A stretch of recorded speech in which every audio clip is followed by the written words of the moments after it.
Ya, iPhone 12 hadir dengan peningkatan yang cukup signifikan. Kalau sebelumnya di tahun lalu iPhone 11 hadir dengan layar yang masih menggunakan panel IPS LCD, di iPhone 12 kali ini di tahun ini memang hadir dengan panel yang sama dengan iPhone seri 12 Pro. Dan tidak ada pemangkasan untuk hal dari sektor layar di iPhone 12 ini. Kalau iPhone 11 tahun lalu menjadi iPhone paling laris dibandingkan dengan 11 Pro dan juga 11 Pro Max, apakah di tahun 2020 dan 2021 tahun ini iPhone 12 juga meneruskan dari kesuksesan iPhone 11 tahun lalu? Tapi yang menarik adalah ketika peresmian penjualan secara resmi di Indonesia kemarin, ternyata iPhone 12 Pro lebih banyak dicari dan lebih cepat habis dibandingkan untuk yang seri 12 ataupun 12 mininya. Ini menarik untuk kita bahas, dan yang akan saya bahas kali ini adalah iPhone 12. Bersama saya Koril Arifin, yuk simak video selengkapnya.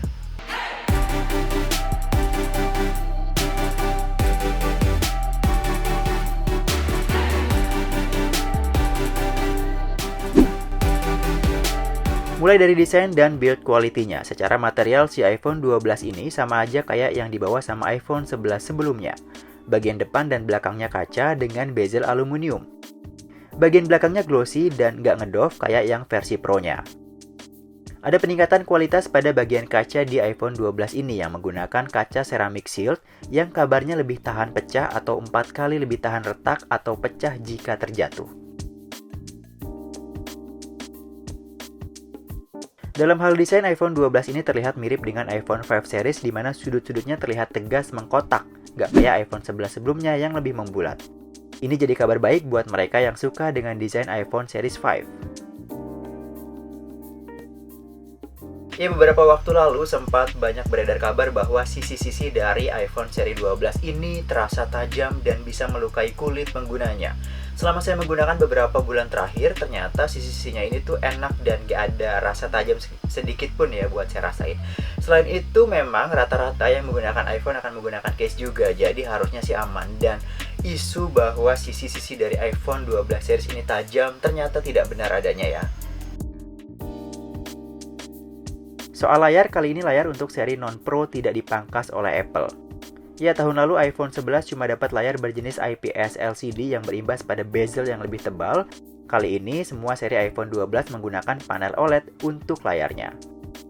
Buat saya ini adalah kabar baik, karena yang namanya layar buat saya pribadi adalah hal paling penting dan krusial. Secara setiap kali kita mainin ponsel kita, yang kita pandangin kan layarnya. Jadi hal ini tuh penting banget, apalagi buat ponsel yang harganya lebih dari 10 juta rupiah. Resolusi yang dibawanya sama aja kayak iPhone 12 Pro, cuma yang beda pada brightness maksimal yang ada di iPhone 12 ini nggak segede versi Pro-nya. Maksimal cuma bisa sampai 1200 nits aja, dan kalau dipakai di bawah terik matahari emang terasa kurang nendang sih.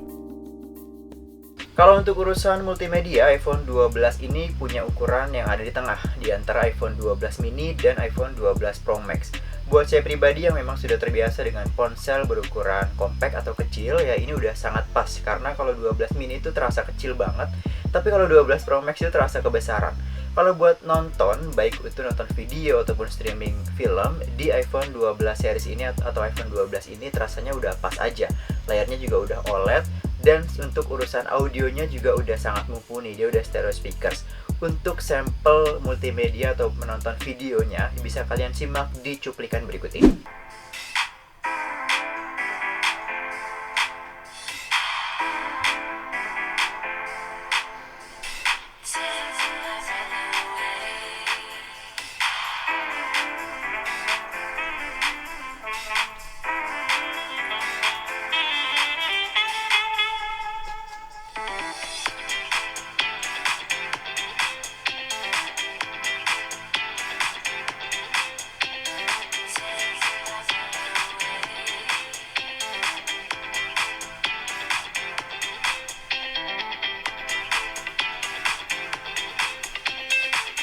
Soal performa nggak perlu diraguin lagi deh, iPhone 12 ini punya chipset yang udah pasti sangat ngebut karena ini adalah flagship terbaru dari iPhone hingga saat ini. Selain itu memang bahkan untuk iPhone seri 11 aja yang dirilis tahun lalu, itu buat saya pribadi, saya masih ngerasa nyaman dan masih ngerasa bahwa chipset iPhone 11 itu masih ngebut, apalagi di iPhone 12 ini ya. Dan memang di iPhone 12 ini chipset terbarunya ini juga sudah mendukung untuk konektivitas 5G. Namun untuk di Indonesia sendiri konektivitas 5G ini belum tersedia, jadi saya belum bisa men-sharing nih bagaimana pengalaman 5G di iPhone seri terbaru ini. Tapi di luar semua itu udah pasti ngebut dan udah pasti enak buat kamu ajak kerja berat sekalipun. Dan juga untuk urusan chipset ini untuk mengerjakan baik itu memproses foto, itu juga sekarang ada peningkatan dan udah jauh lebih baik lagi dibandingkan dengan seri sebelumnya.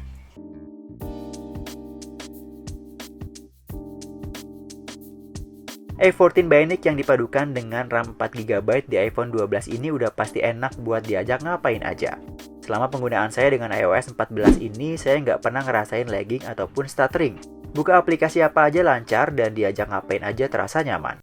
Masih sama dengan iPhone 11 yang dirilis sebelumnya, pilihan storage dari iPhone 12 ini tersedia mulai dari 64GB, 128GB, dan 256GB. Silahkan kamu sesuaikan dengan kebutuhan kamu ya. Kalau bahas soal kameranya, iPhone 12 emang udah ya nggak perlulah diraguin lagi kemampuan dari kamera iPhone. Untuk sektor video udah pasti iPhone yang paling bagus, yang paling juara, karena memang hingga saat ini saya pribadi masih lebih suka hasil video dari iPhone dibandingkan dengan Android. Selain itu memang untuk iPhone 12 ini dia juga sudah mendapatkan fitur Dolby Vision untuk perekaman videonya. Jadi tidak ada pemangkasan juga dibandingkan dengan yang seri Pro dan juga Pro Max-nya. Tapi yang saya sesali adalah untuk seri iPhone 12 dan 12 mini ini tidak kebagian fitur Pro RAW untuk foto. Dan untuk Pro RAW foto ini hanya tersedia di iPhone 12 Pro dan 12 Pro Max aja. Meskipun ada beberapa aplikasi pihak ketiga yang menawarkan fitur Pro RAW foto dan harus beli aplikasinya, ya saya pribadi memang penasaran banget sama hasil dari Pro RAW foto. Dan di luar semua itu, menurut saya yang paling terasa peningkatan di sektor kamera ini adalah di sektor foto malam hari atau night mode. Kalau sebelumnya di night mode untuk lensa ultrawide tidak tersedia, di iPhone 12 sekarang sudah tersedia. Jadi peningkatan cukup terasa untuk sektor night fotonya.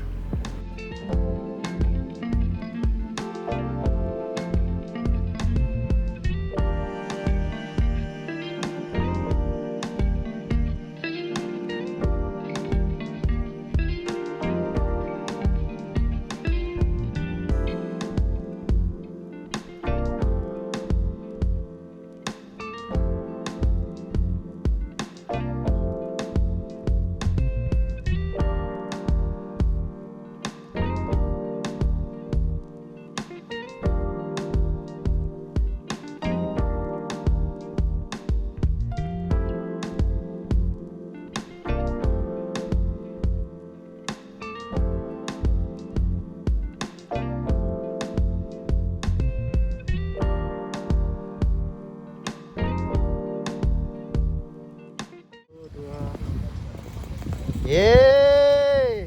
Woo! Yeay!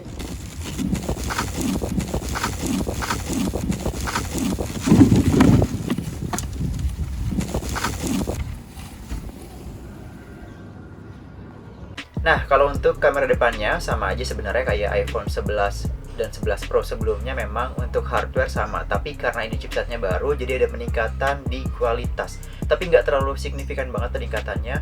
Sama aja kayak kamera utamanya, peningkatannya lebih kepada di foto malam hari atau night fotonya. Ini ada peningkatan sedikit. Dan untuk hasilnya bisa dilihat di cuplikan berikut ini.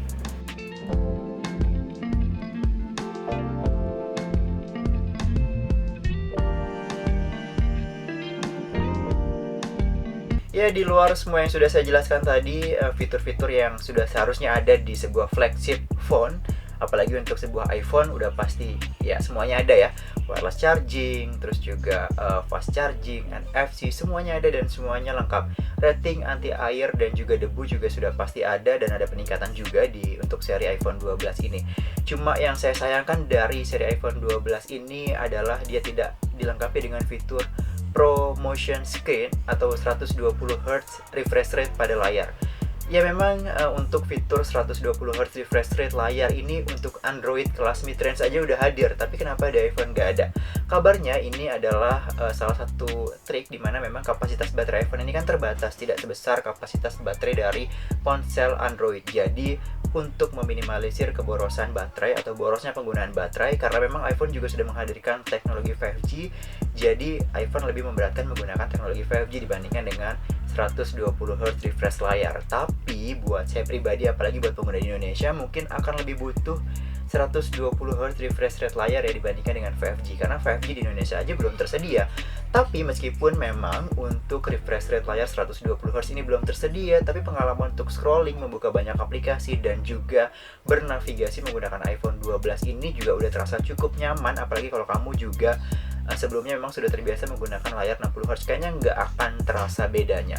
Selain itu ada fitur baru dari iPhone 12 series ini yang diperkenalkan oleh Apple, diantaranya adalah fitur magnetik di bagian belakang iPhone. Ya, ini adalah ekosistem baru untuk iPhone ke depannya. Ini adalah saya bisa bilang teknologi atau temuan yang sangat bagus ya buat ke depannya, karena nantinya aksesoris iPhone ini akan semakin terintegrasi dengan magnetik. Mungkin nanti akan menggunakan wireless charger secara sepenuhnya, jadi nggak ada lagi port untuk menge-charge begitu, dan juga aksesoris-aksesoris lainnya yang memang mendukung fitur magnetik untuk pengguna iPhone. Oke, itu aja review saya untuk iPhone 12 kali ini. Menurut kamu gimana? Apakah iPhone 12 ini menarik untuk digunakan di tahun 2021 ini? Atau mungkin kamu sama seperti saya, penasaran dengan fitur Pro RAW foto di iPhone 12 Pro dan ya nanggung beli aja iPhone 12 Pro? Silahkan tulis komentar kamu di kolom komentar yang ada di bawah. Dan juga saya mengucapkan terima kasih buat kamu yang udah nonton video ini dari awal sampai selesai. Dan juga tetap terus juga, karena kita masih pandemi, terus jaga kesehatan dan juga terus terapkan 3M, dan juga menjaga jarak, mencuci tangan, dan juga selalu menggunakan masker ya. Terima kasih buat kamu yang udah nonton video ini dari awal sampai selesai. Semoga video ini bermanfaat. Arifin pamit. Kita jumpa lagi di video menarik berikutnya. Ciao.